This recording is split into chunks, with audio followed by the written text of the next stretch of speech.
ગુજરાતમાં આ વખતે સ્થાનિક સ્વરાજ્યની ચૂંટણીના પરિણામો બાદ આપણે જોયું કે છોટા ઉદેપુરની અંદર આમ આદમી પાર્ટીએ ઘણી બધી બેઠકો મેળવી છે, પણ અત્યારથી જ તેમના દ્વારા ક્યાંક તૈયારીઓ 2027ની શરૂ કરી દેવામાં આવી હોય એવું લાગી રહ્યું છે। જે રીતે છેલ્લા ઘણા સમયથી જે પ્રશ્નો હતા કે આદિવાસી વિસ્તારમાં પીવાનું પાણી નથી મળતું, ભારતીય જનતા પાર્ટીની 30 વર્ષની સત્તા હોવા છતાં પણ અહીંયા કોઈ જ કામ થયા નથી, પણ હવે ધીરે ધીરે એ જ કામ આમ આદમી પાર્ટીના લોકો કરી રહ્યા છે એવી વાત ચૈતર વસાવાએ કરી છે। આખો આ મામલો શું છે, ચૈતર વસાવાએ શું કહ્યું છે તેની વાત આ વિડીયોમાં। નમસ્કાર, હું હંસિની અને તમે જોઈ રહ્યા છો નિર્ભય ન્યૂઝ। એક તરફ આદિવાસી વિસ્તારનું રાજકારણ દિવસે ને દિવસે ગરમાઈ રહ્યું છે। ક્યાંક આદિવાસી વિસ્તારમાં પ્રશ્નો પણ એટલા જ છે, લોકોને પાયાની સુવિધા નથી મળતી, બાળકોને ભણવું છે પણ શાળા નથી। અત્યારે આટલા આકરા તાપમાં પણ ક્યાંક ઘણા બધા એવા ગામો છે કે જ્યાં પીવાનું પાણી પહોંચતું નથી, પણ હવે ધીરે ધીરે જે ગામો છે એની અંદર આમ આદમી પાર્ટીના જે ચૂંટાયેલા સભ્યો છે એ લોકો કામ કરી રહ્યા છે એવી વાત ચૈતર વસાવાએ કરી છે। સૌથી પહેલા તો ચૈતર વસાવા દ્વારા આખા પોસ્ટમાં શું લખવામાં આવ્યું છે એના ઉપર નજર કરીએ। આ પોસ્ટ ચૈતર વસાવાએ કરી છે। અહીં લખ્યું છે, નર્મદા જિલ્લાના ચિકદા તાલુકાના તુમડાવાડી ગામમાં આઝાદીના આટલા વર્ષો પછી પણ લોકો કોતરડામાં પીવાના પાણી માટે મજબૂર હતા। ચિકદા તાલુકા પંચાયતમાં આપની સત્તા આવતાની સાથે જ બદલાવની શરૂઆત થઈ ચૂકી છે।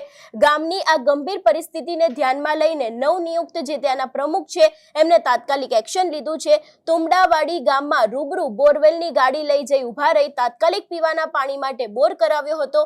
ગુજરાત સરકાર મોડેલ અને વિકાસની મોટી વાતો કરે છે, પરંતુ આજે પણ આદિવાસી વિસ્તારમાં લોકો પીવાના પાણી માટે તડપી રહ્યા છે। આ ગામ સુધી યોગ્ય રસ્તાની સુવિધા ન હોવાથી ઇમરજન્સી 108 એમ્બ્યુલન્સ સેવા પણ પહોંચી શકતી નથી। ગામમાં અંદાજે 70 થી 80 જેટલા બાળકો અભ્યાસ માટે યોગ્ય વયના હોવા છતાં શાળાની સુવિધા નથી, જ્યારે 30 જેટલા નાના બાળકો માટે આંગણવાડી કેન્દ્ર નથી। ગામની કુલ વસ્તી અંદાજે 600 જેટલી છે, જેમાંથી ઘણા બધા પરિવાર માટે રોજગાર માટે તે લોકોને સ્થળાંતર કરવું પડે છે। હાલમાં માત્ર 41 લોકોની પાસે જ આધાર કાર્ડ છે એવી પણ વાત કરવામાં આવી છે। અંદાજિત 150 જેટલા મકાનો છે, જેમાંથી 8 લોકોના પાસે ચૂંટણી કાર્ડ છે એવી પણ વાત કરવામાં આવી છે। આ તમામ બાબતની નોંધ લઈને આવનારા દિવસોમાં આપ ગુજરાતના ચૂંટાયેલા પ્રતિનિધિઓ તમામ સુવિધાઓ પૂરી પાડવાનો પ્રયત્ન કરશે એવી વાત ચૈતર વસાવાએ કરી છે।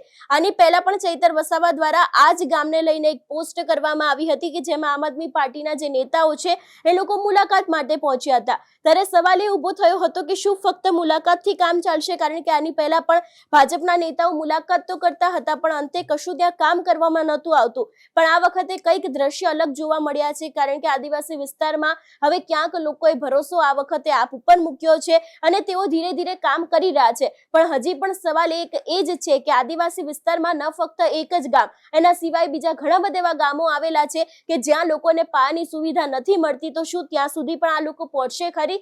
સવાલો ઘણા છે, પણ જે રીતે આખી આ કામગીરી કરવામાં આવી હતી, આમ આદમી પાર્ટીના નેતાઓ ત્યાં પહોંચ્યા હતા। સૌથી પહેલા તો એ દ્રશ્ય ઉપર નજર કરીએ અને એ બાદ ત્યાંની જે મહિલા છે એમણે શું કહ્યું તે પણ સાંભળીએ। આ બોરિંગ કોણ લાવ્યું? ચૈતરભાઈ લાવ્યો।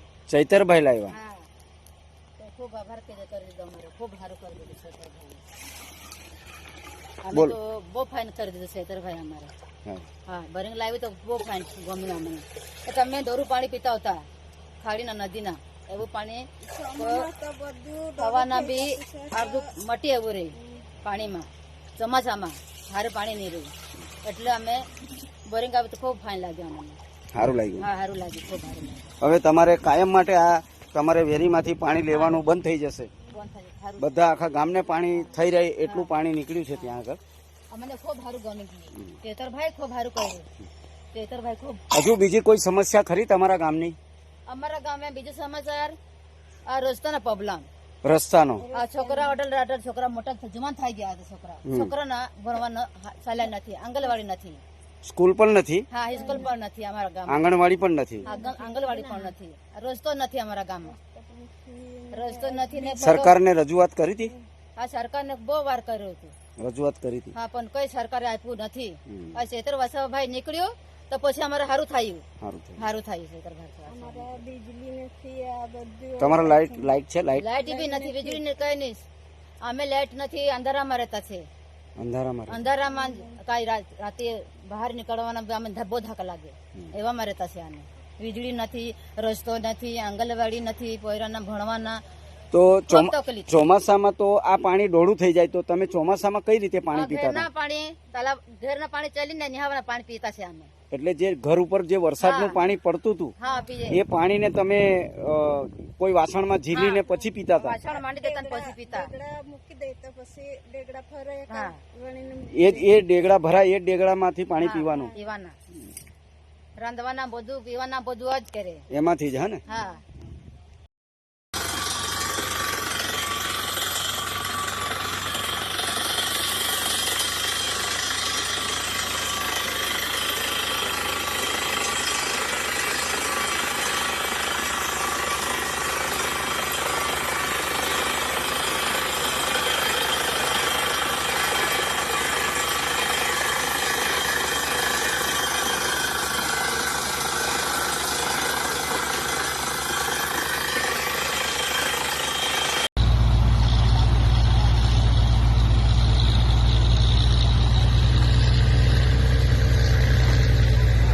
જોવાનું એ રહેશે કે આમ આદમી પાર્ટી ઉપર આ વખતે લોકોએ ભરોસો કર્યો છે તો તે કેટલી ખરી ઉતરે છે, કારણ કે જે કામ 30 વર્ષમાં ભારતીય જનતા પાર્ટીની સત્તા હતી તો પણ ના થયા, તો શું આ કામ આમ આદમી પાર્ટી આજે એમને ટર્મ મળી છે એની અંદર પૂરા કરી શકશે કે કેમ? તમારો શું અભિપ્રાય છે આ વિષયને લઈને અમને કમેન્ટ કરીને ચોક્કસથી જણાવજો. તેની સાથે અમારી ચેનલ નિર્ભય ન્યૂઝને લાઇક, શેર અને સબસ્ક્રાઇબ કરવાનું ભૂલશો નહીં. નમસ્કાર.